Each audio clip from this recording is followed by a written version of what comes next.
Good morning, ladies and gentlemen. Please stand for the national anthem.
Thank you. You may be seated. Good morning, everyone. Firstly, I would like to extend my apologies for the late start this morning. We were waiting on the Minister of Education to arrive, but we will proceed with the this morning's event.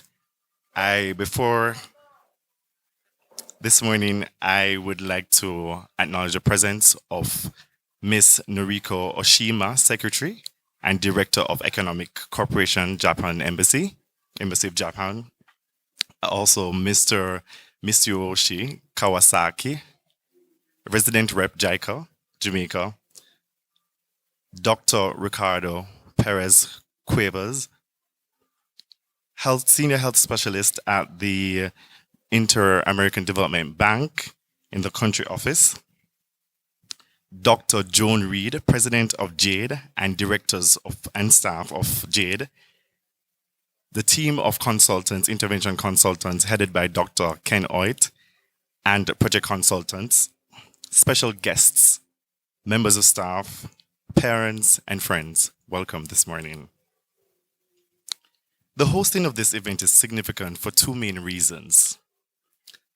The month of March is celebrated as Intellectual Disability Month globally.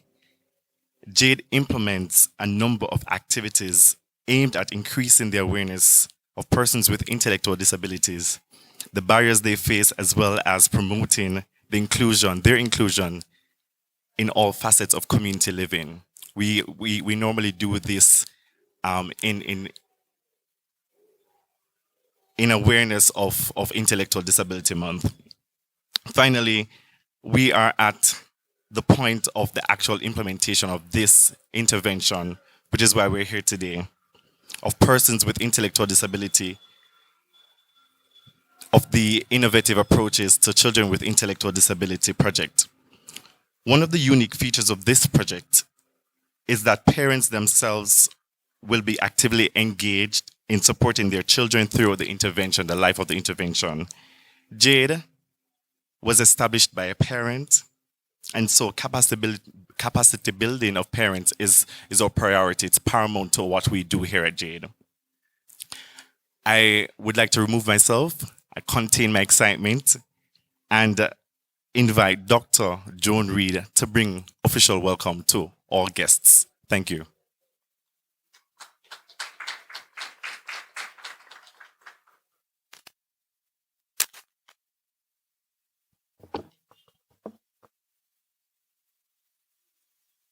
Thank you, Mr. Chair.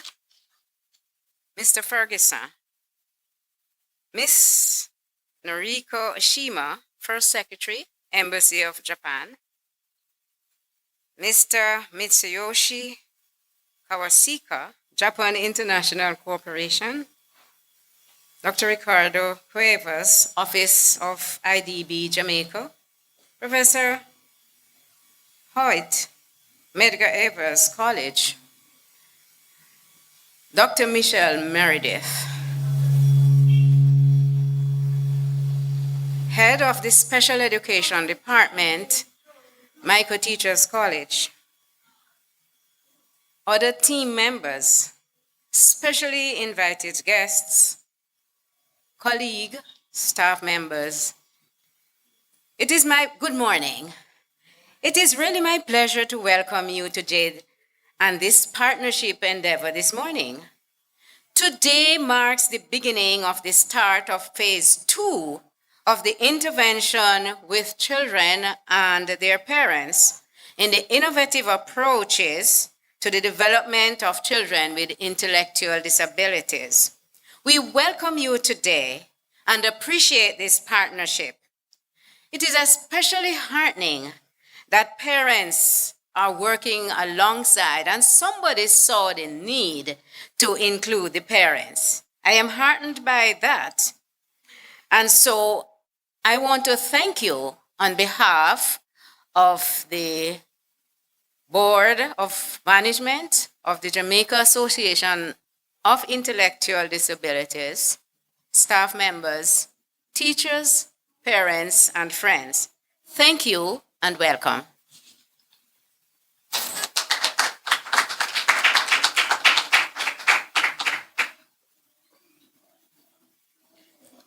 Thank you, Dr. Reed, for that welcome. I would like to also welcome Miss Noriko Oshima, First Secretary and Director of Economic Cooperation, Embassy of Japan, to bring greetings.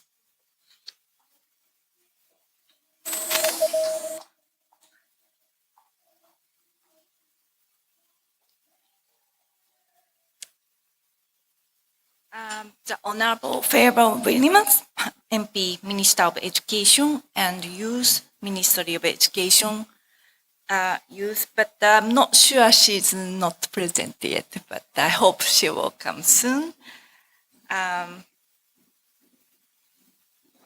Dr. John Reid, President, Jamaican Association on Intellectual Disabilities. Dr. Ricardo Perez Cuevas, a senior health specialist in the country Jamaica office from Mr. Tariq Ali, country representative in Jamaica, Inter-American Development Bank. Delegates from the Ministry of Education and Youth, officials from the Ministry of Labor and Social Security, Mrs. Claudia Chambers Johnson, project coordinator, Dr. Ken White, his special intervention description today from Medgar Evers College, New York. Parents, children, all other stakeholders, distinguished guests, ladies and gentlemen. Good morning. Thank you and your warm welcome.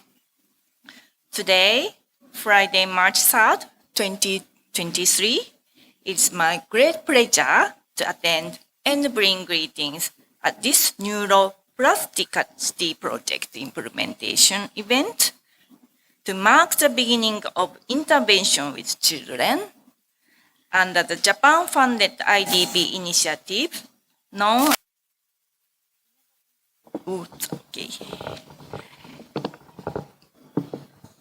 innovative approaches for the development of children with intellectual disabilities.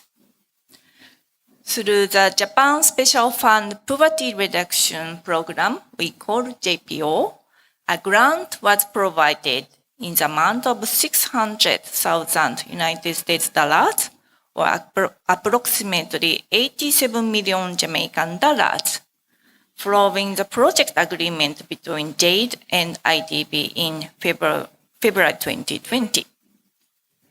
I commend the efforts of JADE, the IDB, and other key stakeholders from the government of Jamaica for working hard to execute this project with a view to addressing the social and health needs of children with developmental disabilities and their families.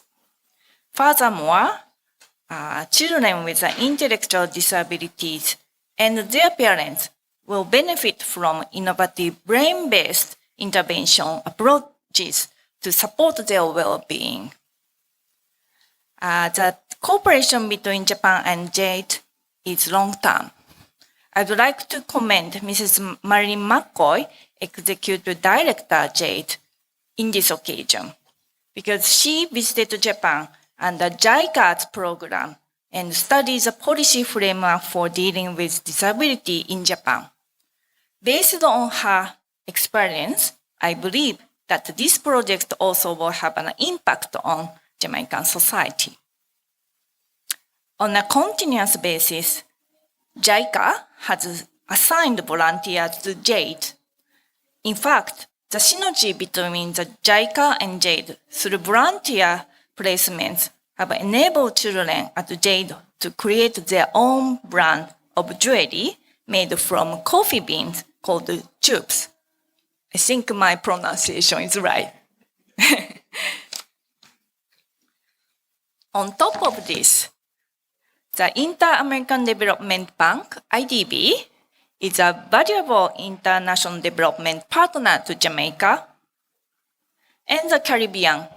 And likewise, we feel very much honored to work together and be proactively engaged in Jamaica's development endeavors.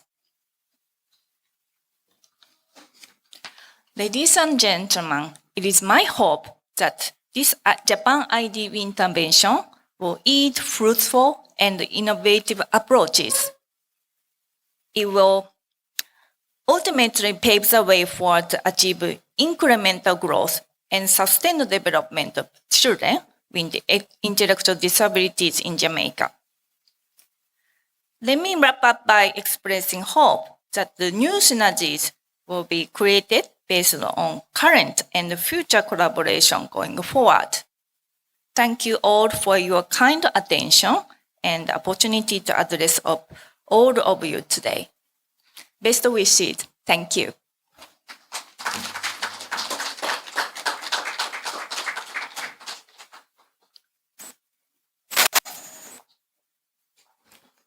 Thank you, Ms. Ashima.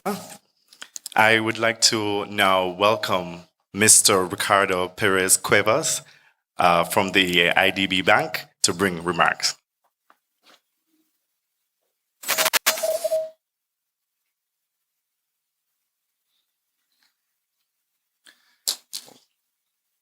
Well, good morning, everyone. I'm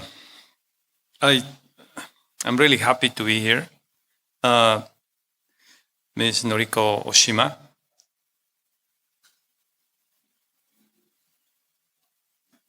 First Secretary and Director of Economic Cooperation of the Embassy of Japan, Dr. Joan Reid, President of the Jamaican Association on Intellectual Disabilities, ladies and gentlemen, media and other stakeholders. I'm very grateful to be here. I'm happy to participate in this particular occasion. On behalf of Mr. Tariq Ali, Country Office Representative, and Ms. Charmaine Edmondson, team leader of this project on the bank side, I want to congratulate JADE for launching this project covering critical unmet needs for children with intellectual disabilities and his families. I want to thank the Japan Special Fund Poverty Reduction Program for its generosity in providing the financial resources for this vital project. The Poverty reduction program supports well-targeted poverty reduction and social development activities that respond directly to the needs of socially and economically disadvantaged people, such as children with intellectual disability and their families. This project is not isolated. The IDB is making substantial efforts to promote the social and economic inclusion of people living with disability through several strategic initiatives in line with the Conventions of Rights of Persons with Disabilities.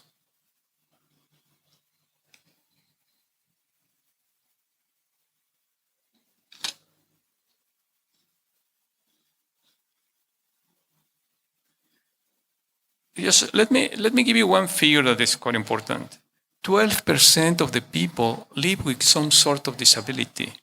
So that's a huge number, considering, just to make a reference, that in this country, 12% of people have diabetes. So that's the size of the problem. That's a large problem. So that keeps us busy developing good policies, plans, and programs to satisfy their unmet needs. The lines of action of the IDB include support for inclusive education, such as this project, accessible infrastructure, and public services. Also, certification of disability and public services and interoperability of information systems. The bank is also working in digitalizing the healthcare sector in Jamaica. Let me mention just a brief story that Charmaine has been a tireless advocate for improving the care of children with intellectual disability. Charmaine and I visited Ms. McCoy several times, 3 years ago, actually, to discuss the best approach and learn and delineate a suitable project for Jade in partnership with the bank. So getting to this point has been a long and challenging journey. The COVID pandemic, the challenges to find a suitable consultant to develop the initiative has been an important achievement. So Mrs. McCoy and her team, set the groundwork for the intervention, and I'm sure that Jade will succeed in helping children lead happy, healthy, and fulfilling lives. From a social perspective, children with ID face fundamental challenges. Their parents often and support services, adding to the severe financial, logistical, and emotional challenges of raising a child with a special children will help them overcome these challenges and reach their full potential.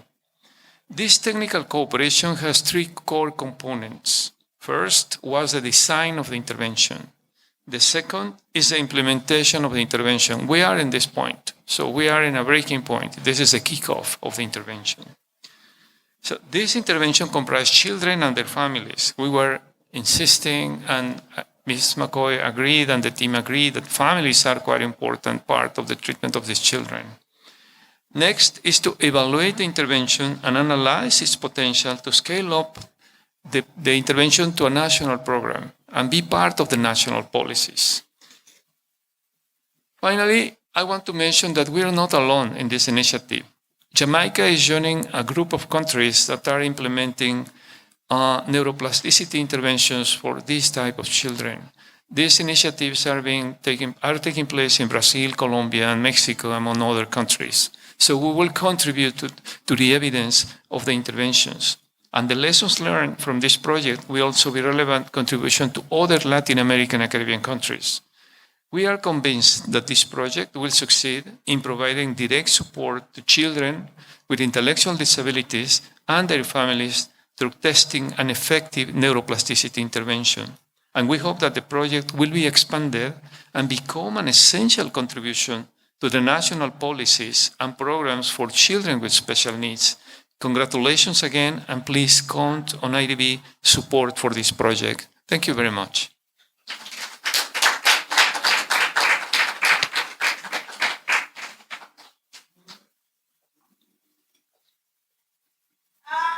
Thank you, Dr. Cuevas. I would like to now invite Mrs. Cordy Chambers, project coordinator for the project. Thank you.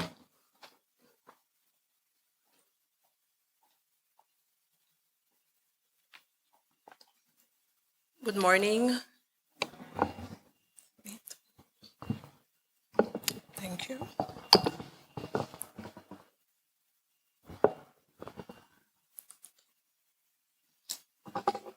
Okay, right. I just want to welcome everyone again. And as Dr. Quiver said, it's a very important time in this project. We are moving forward. And I must thank the donors, the Japan Special Fund for Poverty Reduction, and this fund is being administered by the Inter-American Development Bank. Now, we have gone through quite an extensive session, or I would say segment of the program. So phase one, which was the design phase, was a really robust phase of the program. And I'll give you just a brief description of what that looks like. So for phase one of the program, what we did, we didn't just do the systematic literature review. And what does this entail? The systematic literature review, we had a research consultant on board that did a comprehensive analysis of what exists in other jurisdictions. And from that, we got some recommendations that we took to move forward. Out of those recommendations, we looked at how neuroplasticity-based intervention is being used within families, how it's used within the schools. And from there, we have our design team of consultants that took that information, and what they did with that information was to do further assessments. So the process is that within JADE, we have our placement and assessment services where we assess the children initially. From there, based on the recommendations from the literature review, the team conducted a series of additional assessments, and this went on for quite some time. The assessment wasn't only with the children, but it included their parents and caregivers. So from there, what happened was that the children were now classified into 3 main categories because this project is taking on an individualized approach. So it's not a broad brush approach where one size fits all, right? From the 3 categories, and when Dr. Hoyt comes, he will further explain. He's a neuroscientist, right? He will give you all the nice, juicy explanation of all of these things that I'm going to say now. So we have 3 classifications: nonverbal, verbal ready, and fully verbal. And from these 3 categories, what happened from there was that they were further broken down into 9 subcategories. And you will hear more about these, right? Apart from the assessment with the children, we did some assessment with the parents to help them to understand how to deal with their children with various types of disabilities. We've had a workshop with parents helping them with the sleep pattern of their children. Apart from just the session with the sleep pattern, we have been helping the parents with various coping mechanisms, and throughout the project, we'll be doing a lot more of that with the parents. We'll be providing the parents with various resources, and then the other side of it. So we look at the parents, the children, and then the teachers. So we have been conducting a series of training and workshops with the teachers. But before we could do the workshop with the teachers, what we did, we conducted a survey to understand where the teachers were at, what are the resources they have access to, and how comfortable they were with using the technology. So we'll be providing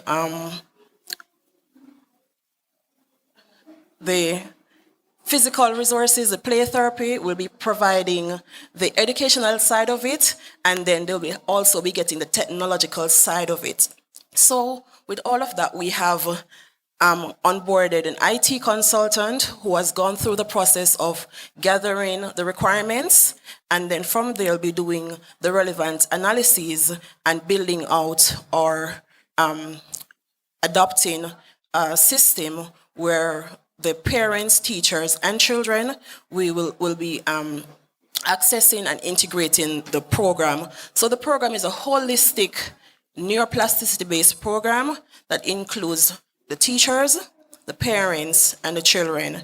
And all of that will be assessed. We'll be evaluating, monitoring and evaluating. So we have our monitoring and evaluation consultant here. And from there, we'll be doing the feasibility study to see what works, what didn't work, and how the program can be scaled up, right? And with that, I'll end there.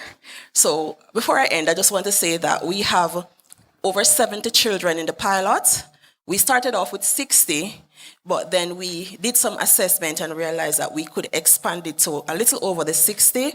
We have 9 locations that covers 2 schools. So we have the Randolph Lopez School of Hope, and we have the Windsor School for Special Education. And we have those principals here with us today. Some of the teachers, some of the parents, and some of the children are here with us today. We also have a WhatsApp group with all the parents in it. Some of them are watching. Hi, my parents. Some of them are watching live, as this session is being live streamed.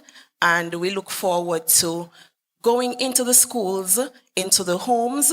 Going into the homes, I also see 3 or 4 parent mentors here. So the parents will be supported fully. They won't be left alone. We will have persons holding their hands throughout the process. That's it in a nutshell, but I believe that this is a great initiative for Jamaica, especially this month that we're rolling out the implementation, and this month is being observed as the month for intellectual disability. And I'll end there. Thank you all, and I hope that you enjoy what's next to come. All right? I'll be around if you have any questions at the end. Thank you.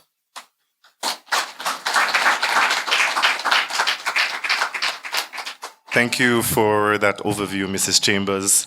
And as we approach phase 2 of the intervention implementation, I would like to invite Dr. Ken Oit, who is the intervention design consultant, and he will be giving you a description of the intervention as well as providing you with some demonstration of what the intervention will look like. Thank you.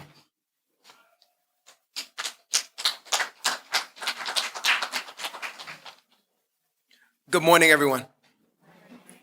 I'm really excited to be here this morning, and I'm not the only one. I know everyone here is really excited. I think this is the perfect opportunity it's now March 3rd, at the beginning of International Disability Month, for us to begin talking further about where this project is going, what we've done, and what we see for the future. You can go ahead. I'm going to have one slide. I was told not to get too sciencey and go crazy. So I put one slide, and I'm going to talk about some of the things that we've done and some of the things that we're doing, the intervention components, the different groups of children, and then we're going to have a demonstration by several of our teachers as I sort of walk you through what we did in our training yesterday and some of the things that we'll be doing in our intervention. Before I get started, I would be remiss not to thank everyone here, because everyone here is a critical part of this intervention project, from the funders in the Japan Fund, from Jade and Ms. Reed, who has really got this going, to everyone who I've been in continuous contact with from over a year ago. This project is really moving in a wonderful direction, and we're really excited. So as was mentioned before, this intervention is going to take a 3-pronged approach, and that in and of itself is novel. The fact that not only are we interested in working with the children, but we are going to work with families and teachers as well. So that in and of itself is novel, it's new, it's innovative. But we've gone way beyond just that in thinking about how we can best serve the children. So in addition to having sort of the child going through these interventions, and in addition to supporting the teachers and parents, and not just parents, but the caregivers of those children, We really focused on the neuroscience literature that is out there, that's present, that talks about how you can ensure that you are changing the brain. And I think what's really important for everyone to understand, the people in this room, the children, the parents, the families, that in spite of any disability that a child has been diagnosed with, their brain can change. It's been shown over and over again that the brains can change and the brains can learn. And it is our job to ensure that we have these children reach their optimal level of performance and as a result, their optimal level in life. And I think this intervention is really getting us going in the right direction. So just to give you a quick definition of what neuroplasticity is, because it's a term that I use a lot as a part of this intervention, and it's a term that everyone should sort of be familiar with. The official definition is it's that neuroplasticity is defined as the brain's ability to form and recognize synaptic connections in response to learning, experience, or following injury. Essentially what that means is that the brain is able to change and it organizes itself based on the information that it's getting. And we have to now take the information that we're trying to get to our children with an intellectual disability and make sure that we give it to them in a way that their brains can take, right? Their brains are not the same as every other child. And then thinking about that, and I'll get to the different groups that we have, but another innovation with this project is we don't just take the children and group them based on IQ, or we don't just take the children and base them on their diagnosis. We looked a lot deeper. We looked at their ability to communicate. We looked at their expressive and receptive language. We looked at attentional concerns. We looked at literacy. We looked at academic functioning. And then we not only did that, but we did assessments with the parents and the families. We also talked to the schools and spoke with the schools to find out what resources were available, because we wanted to make sure that this intervention was designed in a way that we could scale up in the future. It's important to understand that with this principle of neuroplasticity, the brains of children are especially malleable. So it's important that we begin these interventions during childhood. And the age range that we have is really a critical period for learning and development. So the children that we're going to be working with we're going to be getting to them at a critical part in their development. Because beyond 10, 11 years old, although the brain can continue to change, it's a lot harder to make those changes. And so we're excited that we're working with children who haven't reached that critical point of development where it's going to be much harder to change their brains. These children are still like a sponge and still absorbing and soaking up information just like that, in a way that you and I wish we could, because we're now older and our brains don't function quite the same way anymore. The neuroplasticity principles that we're taking into account in the development of this intervention include specificity, being really specific. This isn't just like a general intervention where we're just picking and choosing a whole bunch of different things. We're very specific in the items that we're choosing. Motivation. The children need to be motivated. A key principle in neuroplasticity and brain development is that the brain learns best when it's motivated. We all learn best when we're motivated. We've probably all been in a room where someone is speaking and we have no interest in what's going on. We don't learn anything because we're not motivated to learn. So we have to take into account what motivates the children we're working with. What are their interests? What is their culture? What are they going to be excited about? It takes into account saliency, takes into account repetition, and it takes into account intensity. And so in just to sort of sum those things up, repetition is an important part of neural development. Things have to be repeated over and over and over again until those pathways are formed in the brain.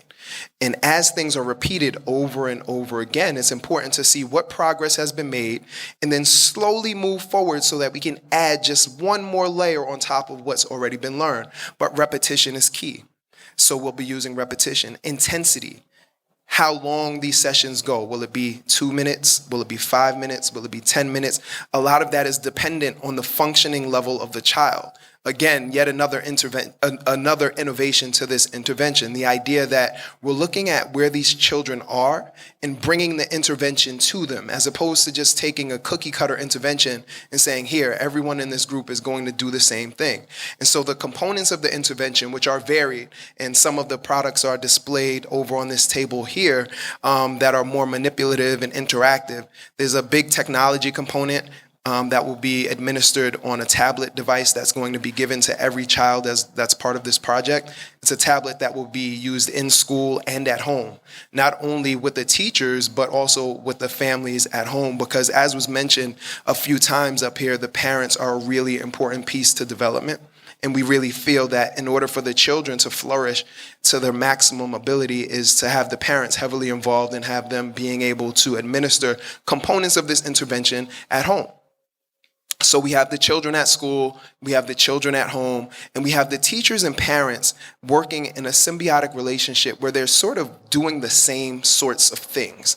The tablet and the one that the child will be bringing back and forth from home to school will have the same programs on it. They'll be using the same programs at home and at school.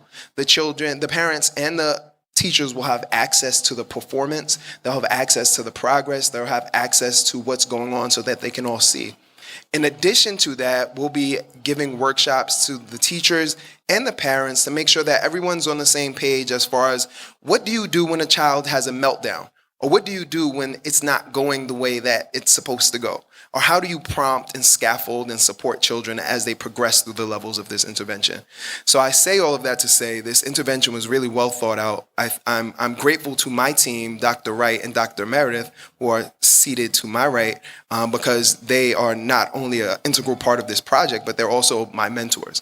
And I think they added quite a bit. Their connection to the island of Jamaica, I think that was a really important component of this intervention. Dr. Wright, entire family from Jamaica. She's been here over 200 times. She's been in Jamaica actually since I don't know when. I haven't seen her in months. She's been down in Jamaica, and Dr. Meredith of the Michael University is based here in Jamaica and is heavily rooted in child development and working with children here in Jamaica. So having that component is really critical as well, because oftentimes what happens is you have these interventions that are designed by people who are not familiar with the children who will be receiving the intervention, and they don't work. So it's really important to have this connection to the children who are going to be receiving the intervention. So with that being said, the children were assigned to 9 different groups based on their preliminary assessments. And so we came and we did assessments on about 60 children. We have to do assessments on a few more children who've been added because, as Ms. Chambers mentioned, we were able to expand the project. And there were a few children who have dropped out that we have to reassess new children. Essentially, these 9 groups are broken down by verbal ability. So you have children who are nonverbal. You have children who are verbal ready, and what that means is that they've demonstrated that they have the beginnings of language and the ability to communicate using language, and they're ready to progress, but they're not quite there yet. And then finally, you have the fully verbal group, the children who are fully verbal, who use their words to communicate full sentences, and they can communicate their thoughts and ideas, but they still need additional support in other areas. So those are the 3 verbal groups that we started from. And then from there, we looked at their symptomology, what their diagnoses were, and not just that, but what is the predominant concern with the child? So many of the children have been diagnosed as being on the autism spectrum. So we say, okay, we have a group of children who they may have multiple disorders, but it seems like the symptoms and the features that they're demonstrating from their autism is primary and needs to be addressed first and foremost. So we take them and we have their verbal ability. So we have nonverbal autism is sort of one group. And then you look at another group of children who, when we came down, we saw, and based on the data from JADE assessments, we saw that the attention piece was really, really critical. And that these children, even if they had different diagnoses, no matter what their diagnosis was, it was their attention and their ability to focus on a task which was holding them up. And so they're their own group. And then we have a third group, which is sort of behavioral / other children who not quite attentional issues, not quite autistic symptoms, but they have a broad array of other areas where they struggle and areas that are holding them up from progressing. And so we have essentially 9 groups, 3 in each of the verbal categories: nonverbal, verbal ready, and fully verbal. Once we assign them to that group, we can now customize the assessments for each of those 9 groups. So this is, first of all, let me backtrack. That is yet another innovation. The fact that we have all of these different groups within a larger group categorized as having an intellectual disability. Typically in research, you'll see groups categorized by IQ. You may say, okay, IQ range, 70 to 80 is one group, 60 to 70 is another group, so forth and so on. You may have other studies that look at groups and say, well, they have a diagnosis of autism, they have a diagnosis of ADHD, they have a diagnosis of emotional behavior disturbance, and they're your groups. But this digs a little bit deeper. It digs beyond just the IQ score, it digs beyond just the diagnosis, it digs beyond all of that, and it really gets to what are the core symptoms that are holding these children back from development.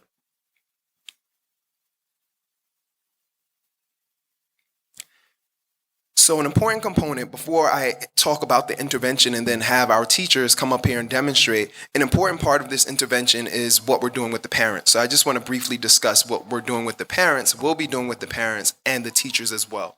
So we'll be continuing to have these workshops on sleep and introducing how parents can give their children healthy sleep habits.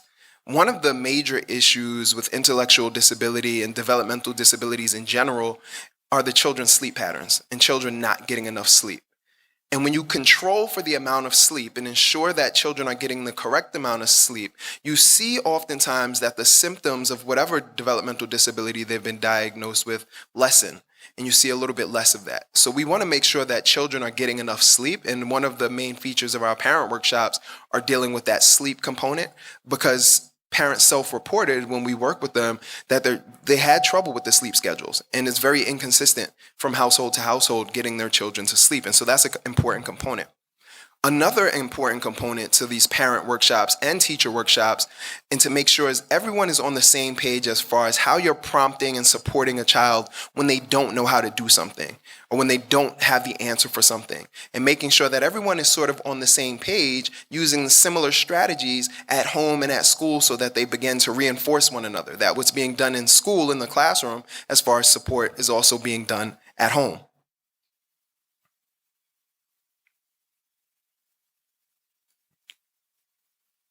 In addition, we'll be offering workshops on behavior management, emotion expression, as well as strategies in applied behavior analysis, or ABA, right? So parents and teachers will be a part of these workshops, and they'll be doing the same things at home and at school, which is great. In addition to using the apps on the tablet that I'm gonna get to sort of at the very end of this. So thinking about this intervention and what it looks like, it's multimodal and it's active. Children, and one of the questions that came up in our meeting with teachers yesterday was, wait a minute, you're going to give us all of these great materials. Do we have to figure out and plan our day out and decide how we're going to use them? And the answer is no. So we give the teachers a specific protocol for each child within their group, and we tell them exactly what needs to be done with the materials. So they won't just get a beautiful box of materials, but they'll get a set of instructions for each of the children to say, okay, this needs to be implemented for 5 minutes a day, 3 days a week. And they know exactly what they have to do. They know how to support the children if they struggle. They get an entire script of what they need to do and how they need to work with the children. Much of it will allow the child to work on their own, because we have to realize that the teachers do have to address the entire class many times, and you can't spend the entire day with just one child. So there are components where a teacher will work one-on-one. There are components where multiple children will work together. And there are components where a child will be able to work by him or herself. So the teachers will get a script of exactly what they need to do with each one of these products. What's unique about this is that not every child will receive the same manipulative or the same computer app. It's, again, based on what we see in their profile, based on what group they're a part of. Very innovative.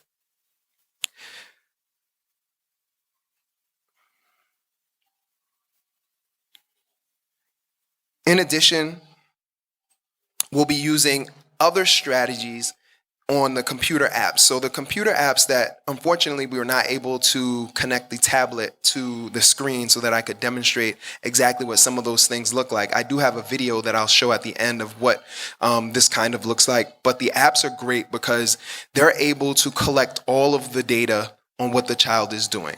The correct answers, the mistakes that they're making, what types of mistakes they're making, how often they're completing a task, and it gathers all of that automatically. What's also really incredible about the apps that we're using is that they are also designed in a way in which they control automatically the difficulty. If a child seems to be struggling, they'll make it a little bit easier. If the child is doing well, it will naturally progress and make it more and more advanced as they show through repetition that they can do more and more difficult items. All of this is automated and the data is generated without teachers or parents having to do anything. The only thing that will be done on a daily basis is teachers and parents will sort of go online and indicate in a short survey of what they did and how it went. How much time did you spend on this particular task? How'd it go? And it should take about 5 minutes for them to fill out. So it's not terribly time consuming as far as monitoring that. And one of the important features of this is monitoring how effective we are in implementing it. So it will give us the ability to see on a daily basis, are things being implemented appropriately and correctly? We'll be able to, because we have consultant based here in Jamaica, and because I'll be traveling back and forth in Jamaica, and we have lots of people involved, we'll be able to stop in and check in and make sure that questions are being answered, to make sure that things are being administered properly, and ensuring that this progresses in the way that it's supposed to. So what I want to do now is I want to call my teachers up to the front. I want to call my teachers up to the front, and they're going to demonstrate just a little bit of what this will look like. Because it's one thing to stand up here and tell you, okay, well, this is what we're going to do, and this is how it sounds, but you need to sort of see what that's going to look like. And so they're going to come, they're going to bring a table right here, and we're going to have them do a role play, demonstrating how some of these things will take place. And as they go through the role play, I'll sort of interrupt them and explain what's going on for you, so that you can see and hear firsthand exactly what's going on and what it is that you're seeing. Good morning, students. Welcome back to class today. You may have a seat right here. Come Nola, you may sit right here. I want to put on this for me.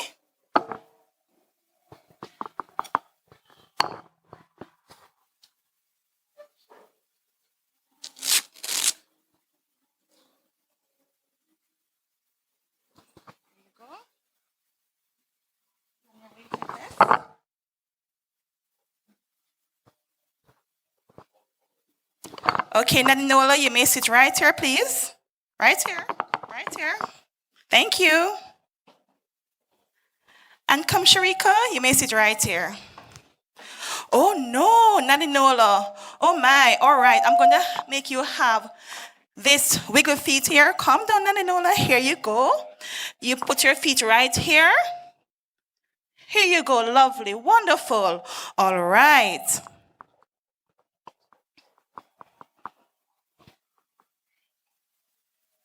All right, Sharika, we have a box of toys here.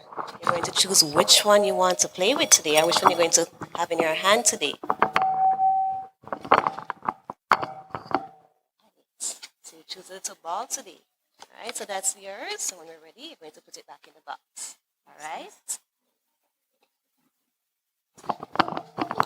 All right, so we'll take a quick little break from their wonderful acting skills, and I'll sort of explain exactly what's going on. So we have one of our students who was given a weighted vest. So I don't know if you're familiar with a weighted vest at all, but a weighted vest is a really, really great tool that's oftentimes used with children with sensory concerns, children who have a really hard time with the sensory environment, who have a hard time sitting still, who just get up and need to run around, right? It's like, and I was explaining to the teachers yesterday, it's equivalent to giving a child a hug or soothing them. We all have seen a child who is often rambunctious and they can't sit still, or they're having a meltdown, and all they need is to be held. And it helps calm them down and helps to soothe them. Well, there are children who will be participating in this study who need that. Unfortunately, we can't give them a hug all day long. So that weighted vest will be given to the student at the beginning of the day, and they'll be given the opportunity to have that throughout the day, and will help them stay calm and relaxed throughout the day. So another innovative and unique piece of this intervention is that it's not just about the intervention.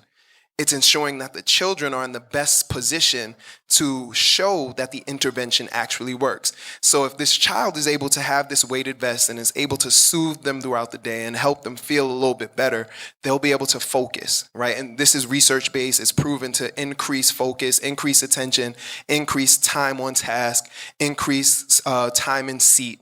So it's a very effective tool. It's not for every child. Every child does not need a weighted vest, but it will be issued only to the children who need that.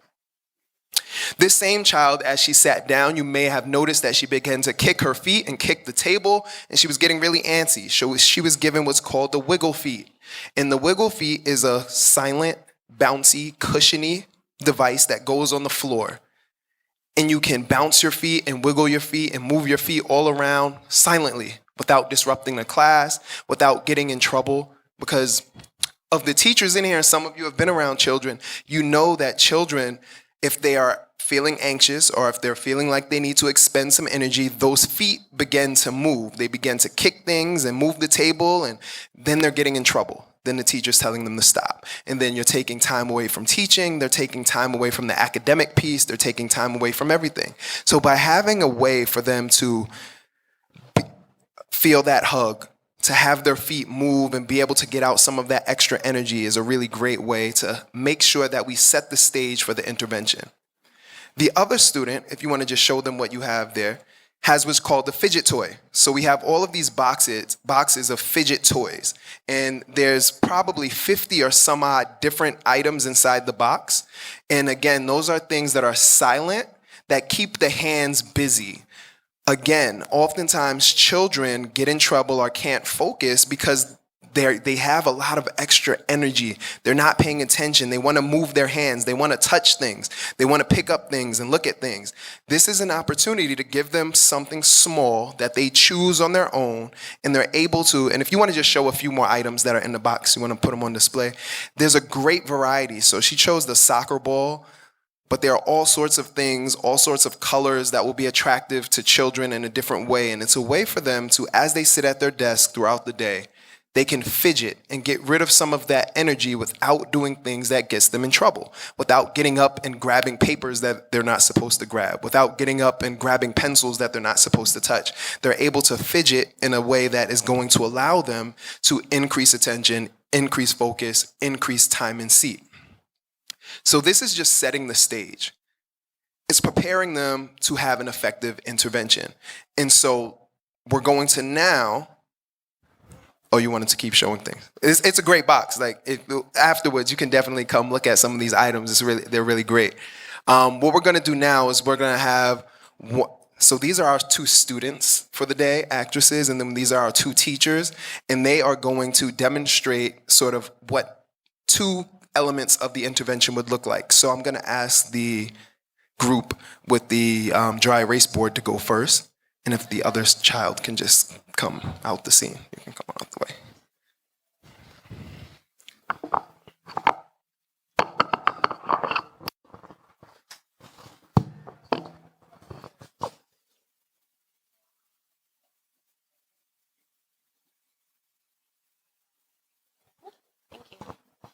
All right. Good morning, Sharika. How are we feeling today? Good morning, Miss. I'm good.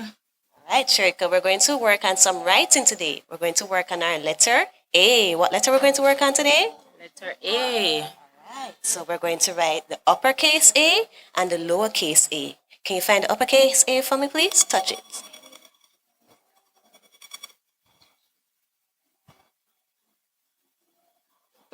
Try again. Look for the uppercase A.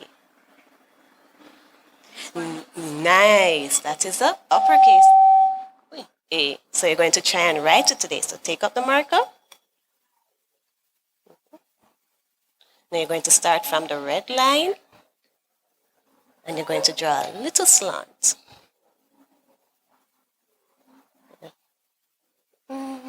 Almost there. Try again. Rub that out. We're going to start from the red line. You see the red line? Nice. And then bring it down a little.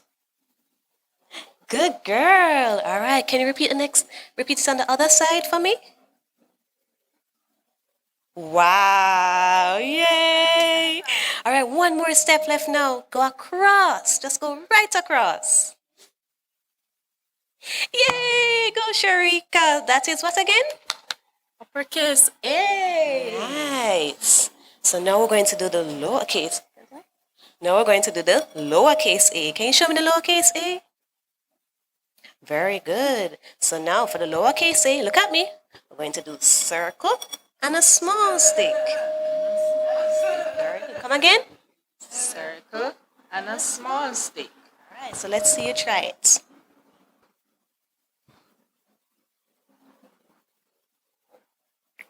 Ooh, that's a nice circle, but I don't want it all the way up there. I want it right beside my A. All right, so.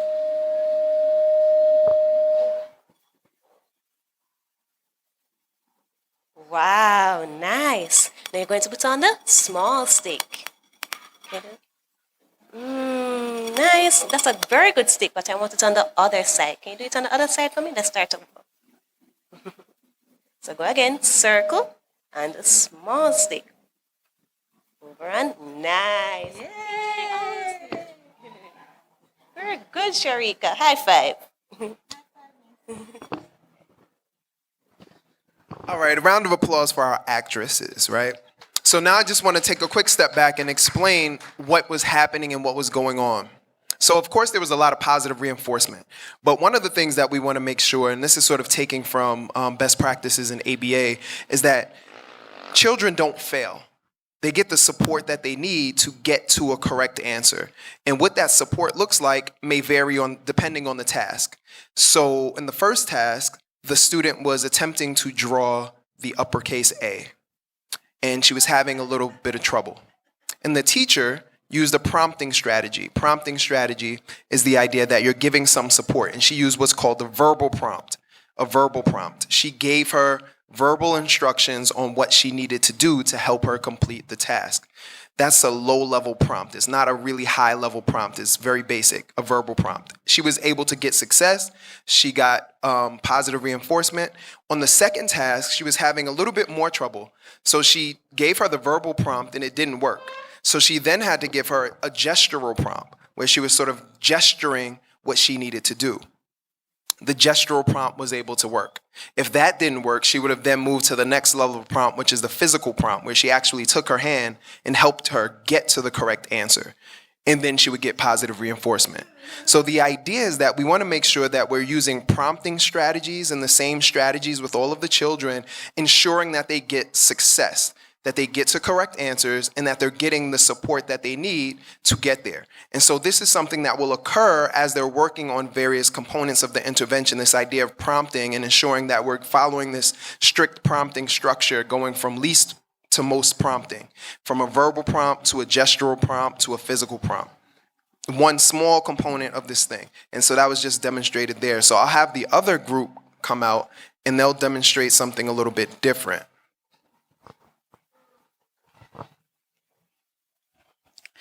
Okay, Nadinola. So this morning we're going to learn about our alphabet and the sounds that they make. We're going to learn about the word family. All right. So this morning we're going to look at the word family at. All right. Here we have some letters. Let's say the letters. The name of the letters. Let's go. Letter is. This letter is. Okay. Well done. C. Mm-hmm. B. Yes. S.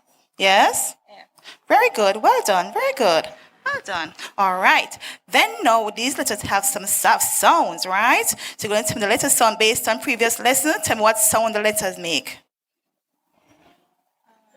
The R make. R. All right. The C make. The hard C. K, k, k. Very good. The letter B make. B, b, b. And the letter C make.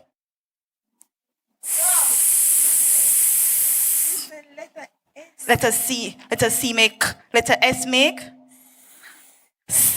and letter F make? Sorry. All right, let's go. All right, so we're going to learn a song today with the word family at. All right? Okay? Ready now? Nadinolo? Let's go.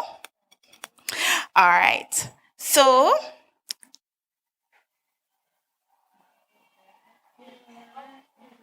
ready now? All right. After 2, 1, 2.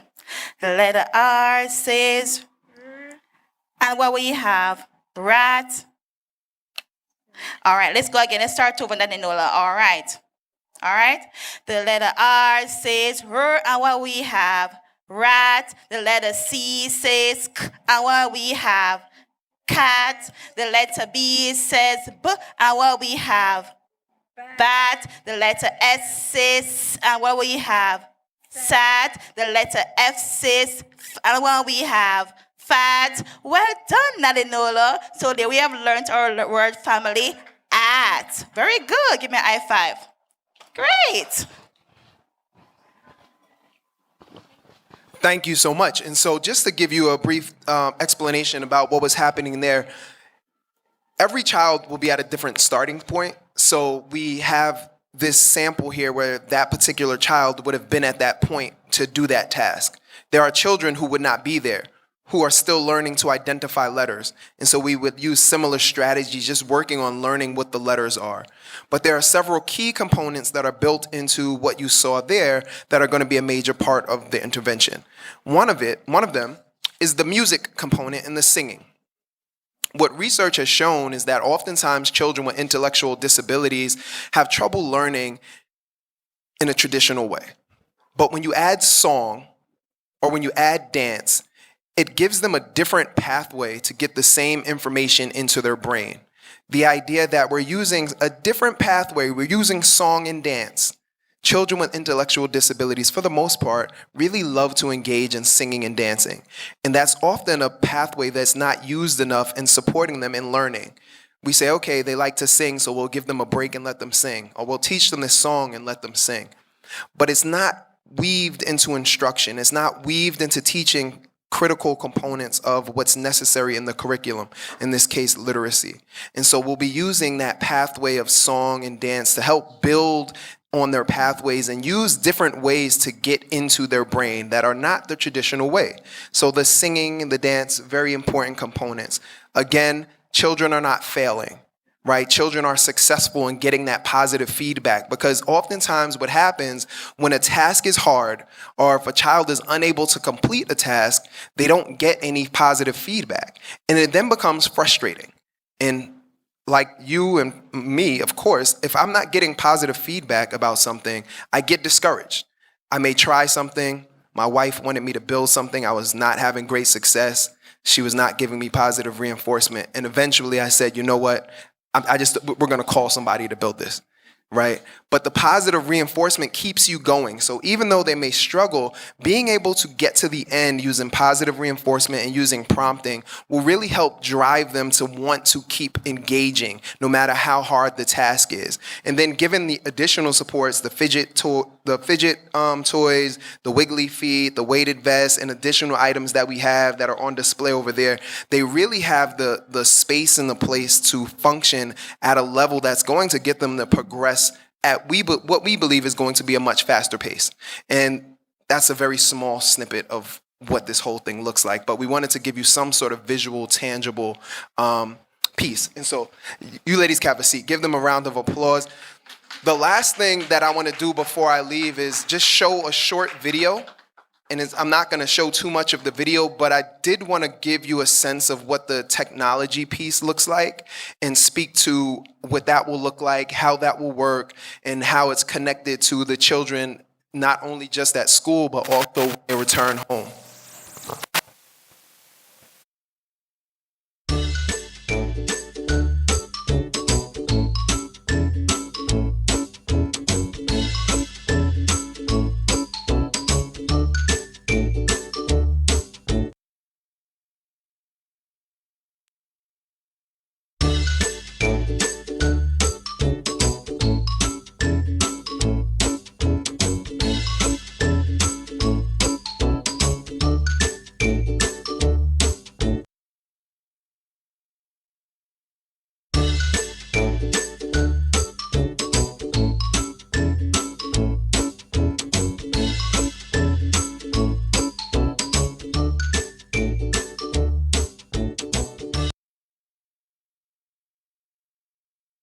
them get off of the app.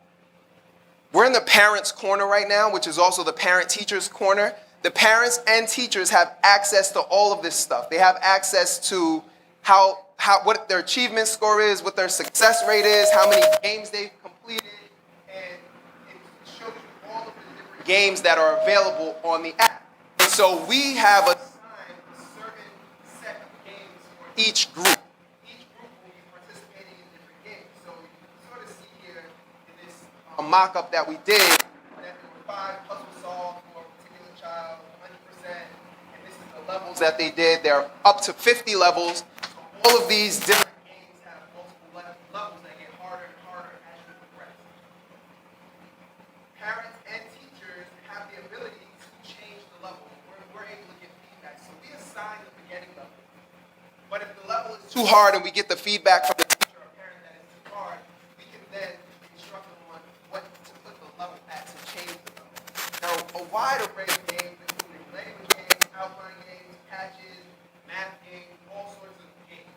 These are things that they need to be introduced to the child, but once the child gets familiar with it, they'll be able to do this on their own much of the time. They'll be able to have it independently and progress through, and the app will measure the data and collect data all by itself, so no one has to go and check, are they getting this right? Did they do this correctly? It does it by itself. The settings can be changed. They're automatically set, though, that it will increase the difficulty as a child shows that they can do a task. So as a child shows repeatedly that they can complete a task, they'll be able to progress, and it automatically progresses them to the next level. If a child is repeatedly failing at a task, it will move them back and drop the level, so it's something that they're able to complete with success. So what's going to pop up now, and this is just sort of a visual of what it looks like, and the child would tap on the game, and it's going to show you sort of what a game would look like.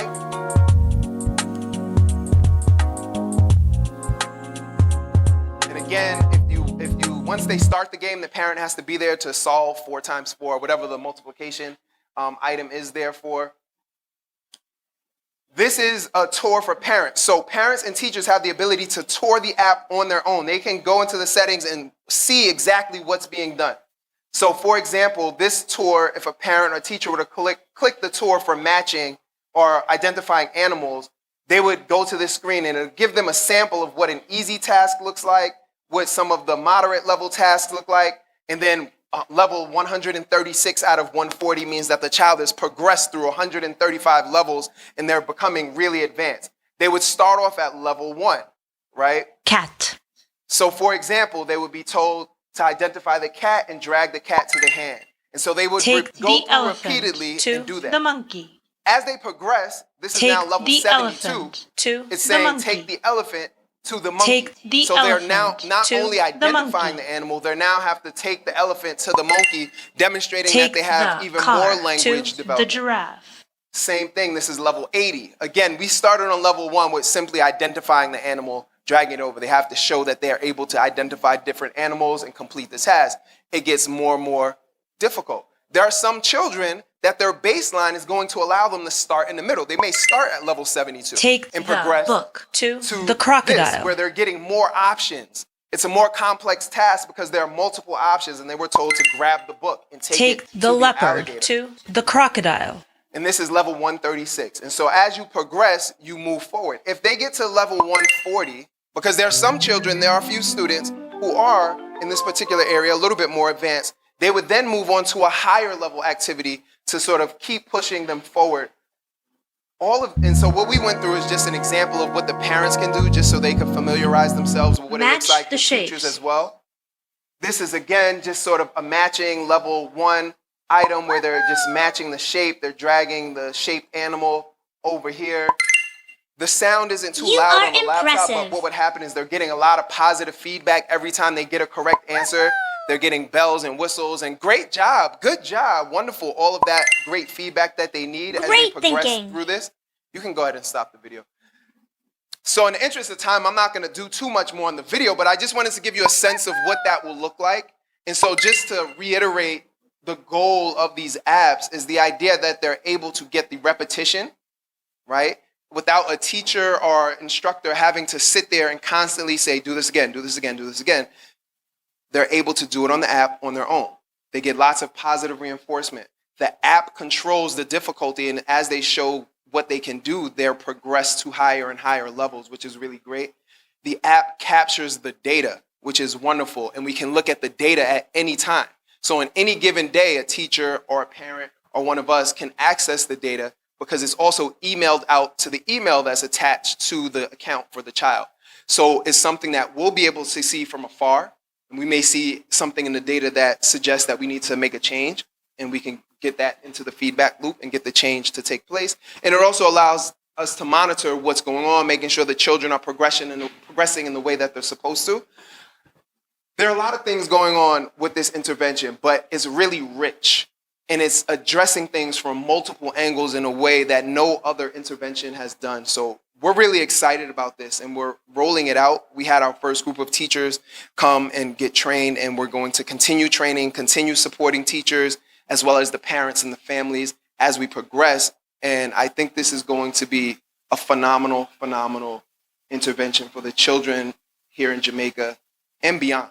And as I mentioned to the teachers yesterday, this project is so important because we're sort of at the ground level of something new and something novel. And when we show how effective it can be, it's going to take off and be replicated over and over again in different places and different spaces. So we're really excited, grateful for the opportunity to work here on the island of Jamaica, and very appreciative to everyone who's made this happen thus far. So thank you.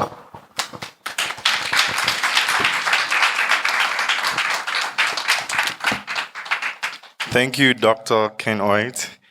I don't know about you this morning, but I am pretty excited about these approaches, these innovative approaches.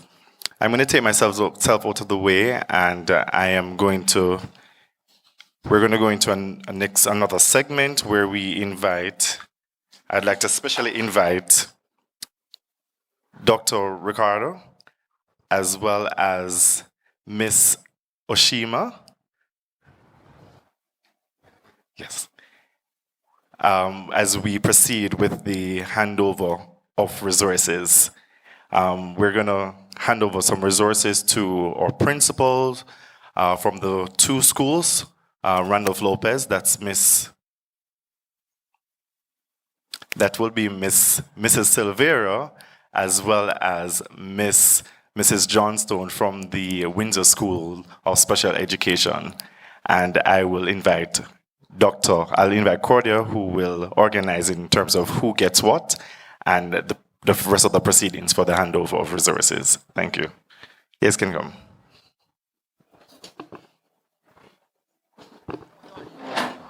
So before they come, I just want to say that we will be handing over the tablets to the principals and parents, but the principals will be getting a resource kit. The resource kit will include everything you see on the table and more, okay? I'm showing you this tablet here. So the kids will be getting a tablet, and it's fully protected. So it's in a very, strong protective case, has a very strong protective screen, and it has different ways in which it can be held.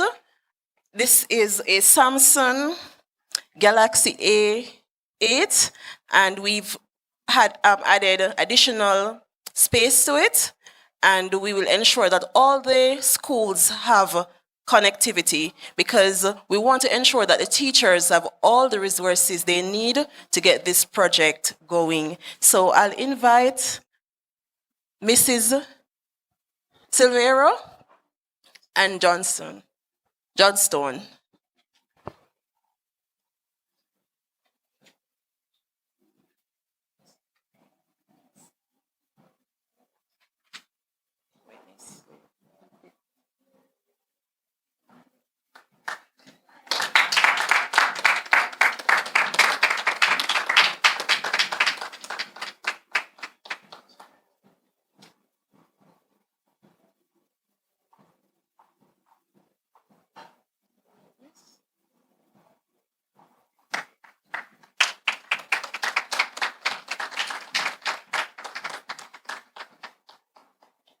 We'd like to invite Mrs. Gordon and Miss Gordon.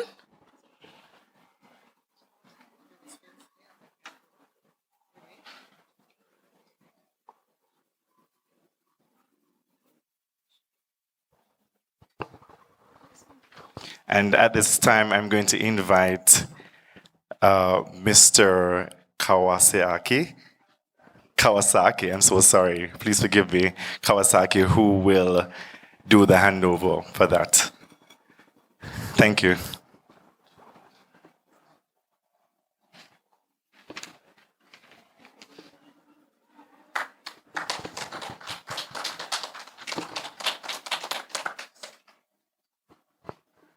Wow. And as Dr. Hoyt rightly mentioned, each child will be presented. So we have loaded not just the app that Dr. Hoyt showed, but we have several apps on this. It's an Android device. So the apps are here. Each child in the program will receive a tablet. We have Mr. Thompson at the back. He's our IT consultant. He was integral in helping us, configuring the tablets. Each child, each teacher, and each parent mentor will have the device, and we'll be able to track the devices to ensure that the devices are in the right place. And we encourage the parents to play around with it so you can help your children, and we'll be monitoring each step of the way. All right, so I'll hand over back to our moderator. Thank you, Mrs. Chambers. I am so happy. And at this time, we have come to almost the end of today's event, and I'm going to take myself out away and invite our Executive Director, Mrs. Marilyn McCoy, who will bring vote of thanks. Thank you.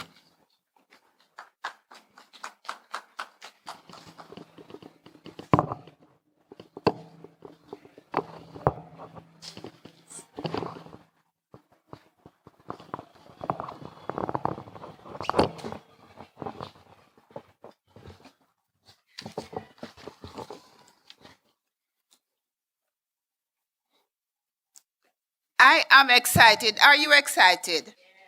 I am truly grateful for this opportunity. We thank God for taking us to this point in the implementation of this project. And when we were going through COVID-19 pandemic, and we said to ourselves, Lord, you mean it's not going to happen? No. Now we have a day like today, and we are truly grateful. It is my privilege, ladies and gentlemen, to express thanks to every single person in this room for coming and for participating in today's event. I want to thank the project team, however, for the behind-the-scenes work that they have done. It has been a long journey. Just sourcing these resources was so difficult because many of the resources are not here in Jamaica. And we had to be navigating the international space to be able to get the resources that we truly need. On behalf of Jade, I extend a hearty thanks to all our special guests this morning. To Dr. Reed for setting the stage. And I know Dr. Reed, our president, has been really, really concerned about the pace of this project. And today we are happy. We are happy with the fact that we are at this point and we are about to launch or go into the actual implementation. To Miss Noriko Oshima from the Embassy of Japan, and Mr. Ricardo Perez Suevas from the Inter-American Development Bank, thank you for your encouraging words and for your best wishes re the implementation of this intervention. To Dr. Hoyt and his team, Dr. Wright, Dr. Meredith, thank you so very much. We have had a really strong relationship with this team. We have walked the journey with them. They have heard our cries. They have heard our concerns. And what I liked about the team was that they listened. And here we are today, ready to move into a very innovative intervention. To our parents, I know our parents are excited. They kept talking to our project coordinator, when is it going to begin? When are we going to actually begin the intervention? And here we are. So our parents are excited. We have kept the communication going with our parents in our WhatsApp group. And here we are as well, working with the teachers. So we are truly poised for the start of this intervention. Today is very special to all of us. We have in our midst, yes, the minister was not able to be here, but we have in our midst our deputy director, assistant chief education officer in the special education unit, and she will be working integrally with this project. She will be walking, she'll be monitoring, she'll be understanding exactly what is happening in our schools. So she will be having a hands-on approach with the implementation of this project. Thank you so very much for coming, Ms. Gale. As we leave here today, I wish you well. I want to really thank also our moderator for setting the pace. I want to thank our donors, the Japanese government. I want to thank the IDB bank. And let me tell you, the IDB, and I said that to Dr. Ricardo Perez Sueva this morning, that the IDB bank has truly kept us focused and on track. They have been providing the guidance for a successful implementation. The IDB is not just an administrator, but they have also introduce capacity building initiatives to the JADE team so that we know what we're doing and that the project will be a success. Please extend our best wishes to the management of the IDB and our thanks. To everyone here in the room, the children, the parents, thank you for coming and I wish you well.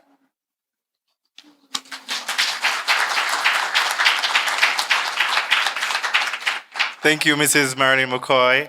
And now that we are at the end of today's event, I would like to invite you to the back of the room where we have some refreshment.